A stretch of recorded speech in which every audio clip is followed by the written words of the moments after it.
being handling crisis for more than 10 years, this year in particular, I've been awarded as a certified crisis interventionist. And these are 3 tips I'm going to tell you guys what to do when you're dealing with a crisis.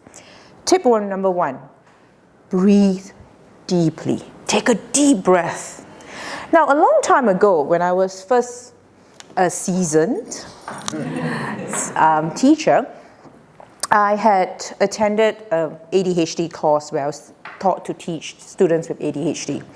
So I was away for 3 days, came back to my class, and this is what happened. My boys were gathered around and they were talking about going to another special needs school to bash up a boy who'd been stalking their classmate. And I thought, okay, this is not good. So I brought the girl out and I asked her, I said, what's going on? And I was talking, another girl came out. She took her bag, she came up, she put it down, she said, Ja, I have something very important to tell you. I said, what? And she said, I think I'm pregnant. I said, what do you mean that you think you're pregnant? And she took out, like a wand, a pregnancy kit, 2 stripes. She's pregnant. And I asked her, naturally, who's the father of the child? And she thought very carefully. She said, I don't know. I have so many boyfriends. I said, sit down. She said, but I'm fine.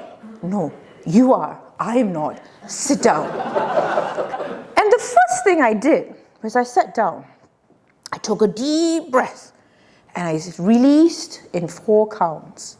And as I was doing that, the girl who was being stalked told the pregnant girl, do you think Miss Ling is also pregnant? And at that moment I thought, it is such a simple process. You take a deep breath and you release. Now, why is this important?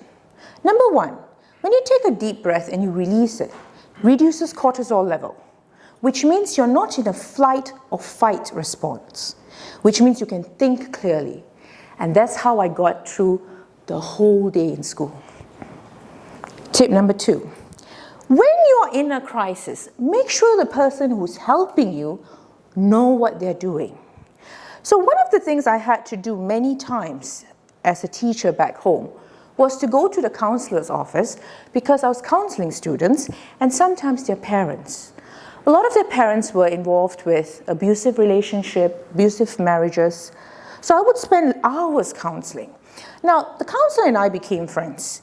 And there was one day, she was supposed to take notes. She was sitting down. I did 1.5 hours. I said goodbye to the parent and the child. I came back and I looked at her notes. She had 10 words. I asked her, why do you only have 10 words? And she said, oh my God, Ling, you're such a natural born counselor.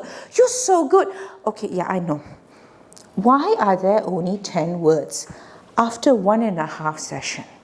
She said, I had an epiphany while I was watching you.